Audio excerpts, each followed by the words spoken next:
Hello, hi, good morning, namaste. Welcome to yet another video where I'm going to talk about my own life experience. It might turn out to be helpful for you.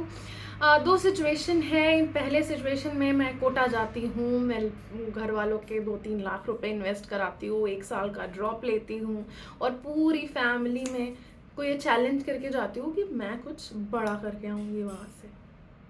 But नहीं हो पाता है.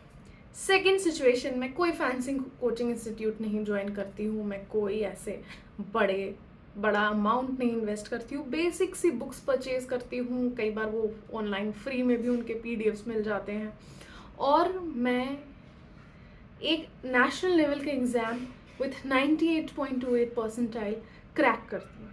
I am the same. What changed? Let's talk about it in today's video.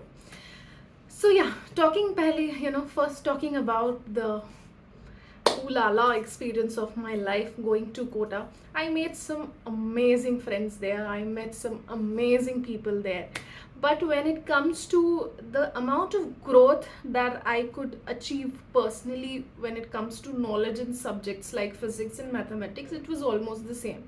तो जब मैं पहली बार exam दे रही थी, जितनी मेरी नॉलेज थी, सेकेंड टाइम जब मैं एग्ज़ाम दे रही थी ऑलमोस्ट उसके आसपास ही मेरी नॉलेज थी.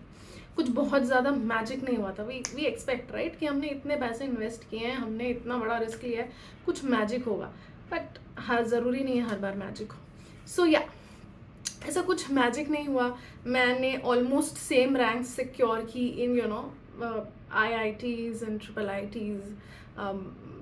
ऑलमोस्ट सेम रैंक थी, नथिंग मच. और जो भी मैंने फैमिली वालों को चैलेंज किया था, मुझे ये रियलाइज़ हुआ कि may be they were right. May be someone who hasn't passed out their 12th or 10th with such flying colors don't deserve a position in one of the top institutes in our country. बहुत disappointing था. Personally मैं बहुत दिन तक उस failure को retrospect करती थी कि what do I get out of it.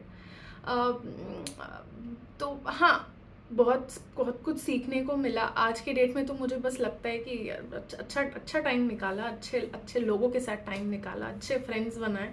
So I just feel happy about it. Also I learn कि आप उस डायरेक्शन में एफर्ट डालो जिस डायरेक्शन में आपका स्ट्रेंथ हो, रैदर देन ऐसा कुछ करना जो कि आप सिर्फ इसीलिए कर रहे हो क्योंकि सब लोग वैसा कर रहे हैं, right. Now coming back to the second situation, जब मैं engineering, so by the second I dropped for 1 year and definitely I could not get the best of the engineering college, but I got into a decent one and I passed 4 years of my engineering from the same college.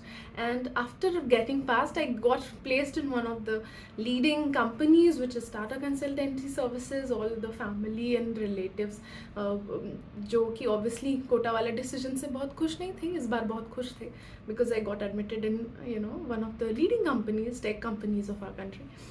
Any which ways, personally, how did I feel about it? I enjoyed नई जगह पे जाना, नए लोगों से मिलना. But when it came to work satisfaction, I didn't enjoy much. I always wanted to do something related to speaking. And coding, not at all related to speaking, right? You have to sit at one place, one desk, that system, and you have to keep working on something. It's very interesting, but I just thought कि maybe I should do something related to speaking, right? तो वहाँ से मैंने सोचा कि let me take up masters in psychology. So I opted for a course of masters in psychology. मैंने masters किया अपना complete distance mode में. And once I completed masters, I got to know that there's this exam, NET exam, that can help you land into job roles like assistant professor. And it's not easy. Some of the professors who were teaching me told me कि it's not a piece of cake to crack an examination like NET. You have to put in a lot of efforts. तो second time पे मैंने कुछ कुछ obviously I from 2011 to 2019 I grew as a person. My exposure grew, right? I came across a lot of people who were doing a lot of good things in their life, and they were sharing on YouTube, on various platforms, through their books, that how you were achieving it. वहाँ से I got to know about 2-3 techniques that helped me work on my brain also. एक वो story है जो हम बचपन में पढ़ते हैं कि दो लोग हैं, वो लोग लकड़ी काटने जाते हैं जंगल में, एक बंदा 8 घंटे काम करता है, दूसरा 4 घंटे काम करता है, तो कौन ज़्यादा लकड़ियाँ काटेगा? कोई भी बोलेगा जो बंदा 8 घंटे काम कर रहा हूँ, नहीं, पर वो स्टोरी ये बोलती है कि जो 4 घंटे काम करता है वो ज़्यादा लकड़ियाँ काट पाता है by the end of the day, क्योंकि वो 4 घंटे अपने एक्स को शार्प करता है, वो अपनी औजार पे काम करता है 4 घंटे। पहली बार में मैंने वो बिल्कुल नहीं किया।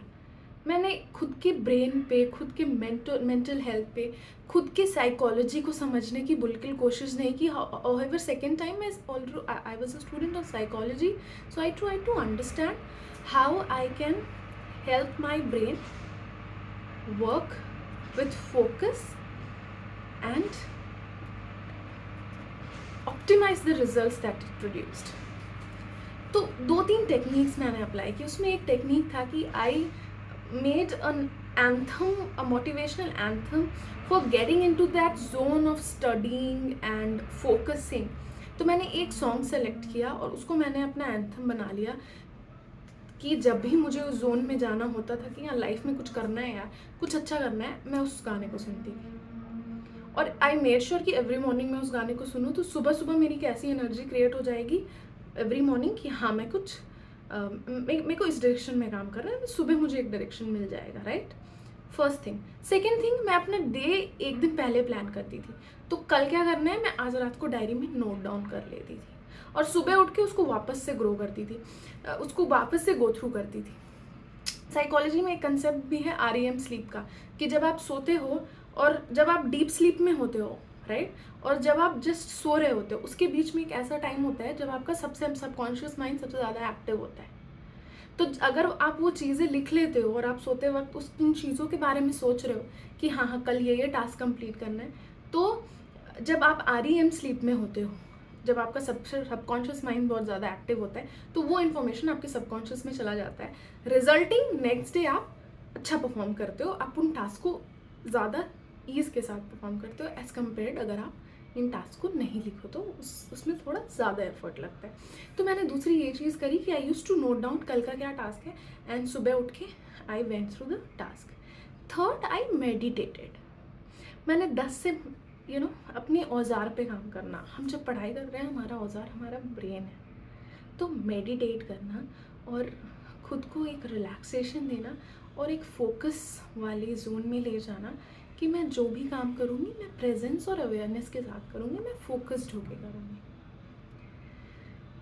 इन चीज़ों को मैंने एक हैबिट बनाई। आई यूज़ टू टेक वॉक्स, जिससे कि ब्रेन काफ़ी ज़्यादा प्रेशर में भी नहीं आई। आप एक ही रूम में पैक्ड हो, आप हिल ही नहीं रहे हो, आप रूम से निकल ही नहीं रहे हो, आप पे प्रेशर बिल्डअप होता है। मैंने there are people who don't move out of houses for months altogether when there is an exam.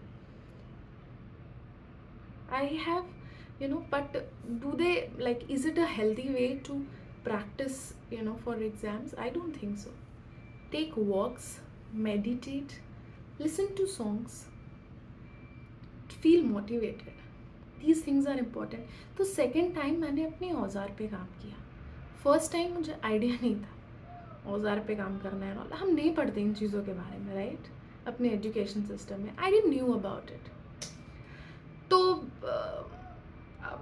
Although मैं एक कॉम्पिटिटिव एग्ज़ाम में फ़ेल हुई डजेंट मीन मैं अपने लाइफ के हर कॉम्पिटिटिव एग्ज़ाम में फ़ेल करूँगी। तो आई थॉट कि maybe this might turn out to be helpful for some of you if you are preparing for some exams.